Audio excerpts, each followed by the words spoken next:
The Scottish Parliament has this afternoon voted through the controversial Gender Recognition Reform Bill. MSPs were still debating the proposal until late last night.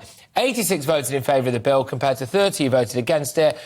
To be honest with you, it's absolute madness if you ask me, but there we go. The bill was made easier to acquire a gender recognition certificate to change your designated gender on documents like birth certificates and will apply to anyone over the age of 16.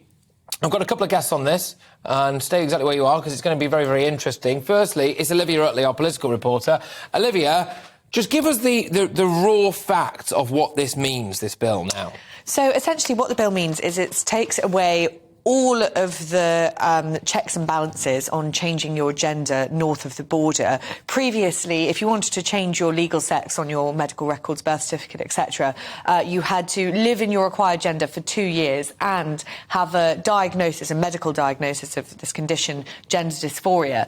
Now, under the new bill, you can, if you're over 18, you can change your legal sex after 3 months of living in your acquired gender. Without any sort of medical intervention or a gender dysphoria diagnosis. If you are 16 or 17 years old, you can change your legal sex within 6 months of living in your acquired gender. Gosh. Now, the implications, as have been spelled out over the last few days in this mammoth Holyrood session, are that women's spaces will now be accessible to male-bodied people, which obviously throws up a whole host of issues about women's safety, which have been debated including at length. possible sex offenders as well. Yeah, so there was one amendment which was tabled a couple of days ago by an SNP MSP who actually herself has talked about being raped as a teenager. She tabled an amendment which would exclude those who are awaiting trial for sex abuse and rape crimes from obtaining that gender recognition certificate, but that was defeated by Holyrood. I just find that mad. So those who have been those who are awaiting trial for those crimes can obtain a gender recognition certificate. The other issue is around safeguarding for children. So previously you had to wait until you were 18 before living in this acquired gender. Now, if you're 16 or 17, you can change your gender without any parental consent. Okay. And the time living in your acquired gender starts when you are 15, so you can get that gender recognition certificate on your 16th birthday. The SNP's argument is that trans people are a historically marginalised group and anything that can make their lives easier for them is necessary and must be done very quickly. Yeah, and as well, there is a wider UK picture. I suspect a lot of people watching this will go, why do we care so much about this? I don't mean it's only Scotland in that way, but it's only a part of the UK. Well, anyone in the UK could go to Scotland and this would therefore affect them, and then they can come back down south of the border, and before you know it, they've changed sex and gender and everything on a birth certificate and all of that stuff. Olivia, thank you very much. Stay there for me, if that's all right, because I'm joined now by Ollie London, who is a detransitioner and influencer. Ollie, thank you very much. Good to see you. How are you getting on? Nice to see you. Really good, thank you. All right, so look, just explain your personal situation to me, if that's all right, so we kind of know where we're at. What's going on? So I was actually living as a trans person for a total of 6 months this year. Before that, I'd had gender dysphoria. I'd been questioning my gender for many, many years.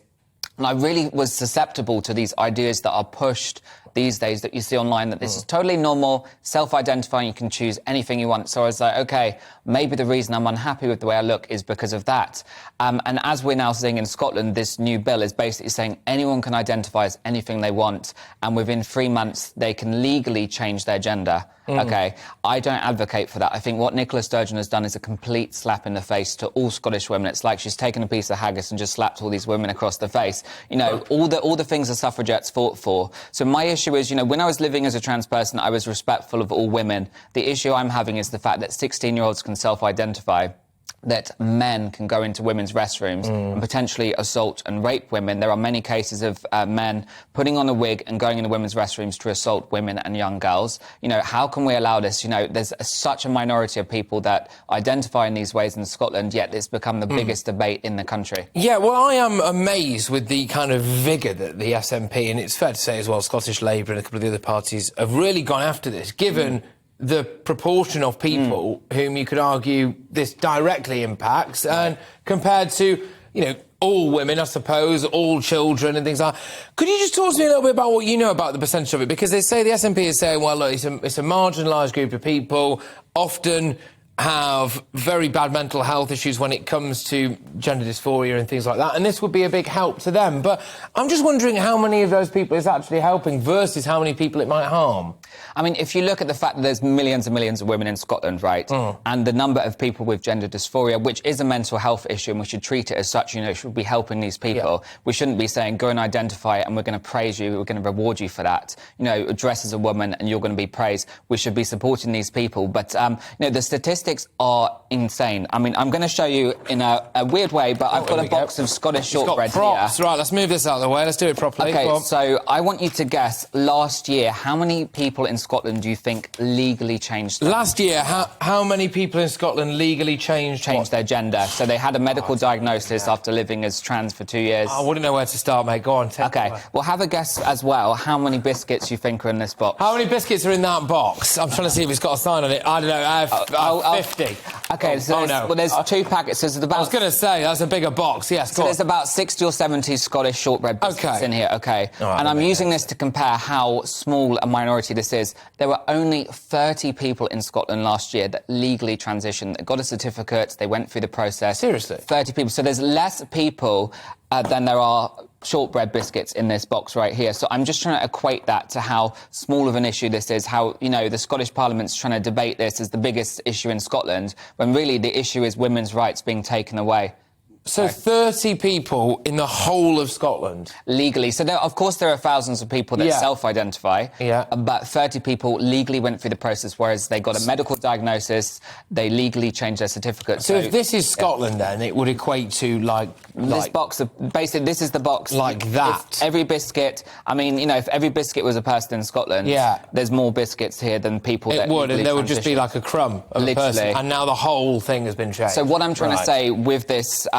you know, statistic is the fact it's such a small issue. Why has it become the, you know, the second biggest thing that Scotland has ever debated? When it comes to kids and people who are 15 or just turned 16, I was absolutely... I mean, I struggle to run my own life now, right? But when I was 15 or 16 years old, I was not in a position whatsoever to make a life-changing thing. Fair play, maybe some people are. I absolutely wasn't, and I think a lot of 15-year-olds will be the same.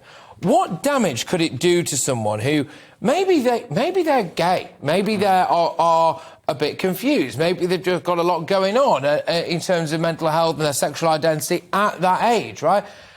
Do you think that we're going to end up with people who are rushed into making a very big decision and that could cause them more issues down the line, your views? Well, absolutely. As a teen, when you transition and you go through the process, it is irreversible. And teens don't realise that, you know, many teens go through phases. You know, everyone's had an emo phase, a goth phase, some people have had a chav phase. We all go through phases. And, you know, this is a mental health issue. And it wasn't a thing a long time ago, you know. Think back to the 90s, you know, when we grew up, it wasn't an issue. It's suddenly become an issue that every single kid is questioning their identity. And it's not normal and it's not right. These kids should be just going to school, having fun, learning about the world. They shouldn't be pushed these things. And they don't realise that it's irreversible. The parents are often persuaded through kind of trans charities and educators that say it's totally easy, it's totally normal to transition. Your kid can do whatever they want. You should celebrate this. When really we should address the mental health issues. If you would just say, just quickly, very quickly, actually, to Nicola Sturgeon now, if she was here, what would you say to her about this? Because they've really pushed this through. I mean, I think Nicola is a disgrace. I mean, she's like she's kind of reminds me of the Scottish version of Kim Jong-un's sister. She's like a mini dictator running Scotland. She basically she's on a power trip. She wants to pass Scottish laws with the referendum. She didn't like the results, so she's trying to do another referendum about Scottish independence. So she basically has no respect for anyone else. It's what she wants to do, what she thinks is right, and she's an absolute disgrace for all women in Scotland. Strong stuff. And just on that, Olivia, if I may, quickly, because Westminster might block this, is that right? Yes. So the news is that Alistair Jack, who's Secretary of State for Scotland, has released a statement essentially saying that he shares the concerns of the critics of the bill and he's going to look into how this new bill would fit with the Equalities Act, the impression being that he doesn't think it isn't compatible with the Equalities Act, and he would consider Section 35 notice, it's called, to block the royal assent of this bill, which would be sort of constitutional crisis stage. You can imagine the massive political fallout, and Nicola Sturgeon would frame it as Westminster riding roughshod over... She would, but then Ollie London would pop up with his shortbreads, right, and make the point again that actually it's this in relation to the packet of shortbreads. People have got in touch, by the way, to say, why doesn't our economics and business editor Liam Halligan use more shortbread in his analysis? We have a video wall for Liam, right? He can do it all with a packet of shortbread. But actually, if you look at this, and this represents Scotland, right, and the amount of people in Scotland, then where is it? There you go. That is the number of people who are actually directly affected by this in terms of the trans stuff. So maybe she wouldn't want to die on that particular hill, Olivia, because it's not the argument to make about Westminster shackling you to an unwanted marriage, is it really, if only that amount of people are going to be affected? Yeah, and there is also the issue that polls actually suggest that that it's not particularly popular legislation in Scotland either, and quite a lot of Scots can't quite understand why it's become this enormous issue.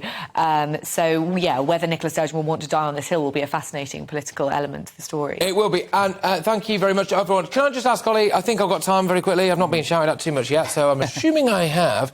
I asked you to just say a little message to Nicola Sturgeon before. What about just to someone who is maybe 15 years old or a bit younger, who is in Scotland at the minute, who maybe was having some of the... What would you maybe almost say to your 15-year-old self if you had your time again? I'm just intrigued to find that out, really. Well, I would say to any child questioning themselves, you know, it's perfectly normal as a teenager to ask these questions, to have a different, you know, feel that you're gay or lesbian or bi, or you might feel that you're trans or whatever. It's perfectly normal for a kid to question themselves. Doesn't mean that you have to go out there and physically change yourself and physically go through these irreversible surgeries and take these hormones that are going to give you many health implications, and there's not much research out there to show the long-term consequences of these. So I just want to say to kids, just be happy with who you are, you know, find love with yourself, don't go changing yourself. I obviously live with regret, I've changed myself too much. I can barely move my face anymore, but, you know, I don't want kids to go through this. I've learned from experience, you know, kids should just be happy with the way they are, so just be happy with the way you are. Don't fall victim to this kind of gender politics in the classroom. Just, you know, be happy and be confident with the real you. Oh, good. Well, I hope you are happy now. Yeah. Because I think you're a fantastic... Desperate for a shortbread as Desperate for a shortbread, right. Good. Well, I'll let you go now. Ollie, thank you very much. Thanks very much. Real pleasure. That, Olivia, as always, thank you very much.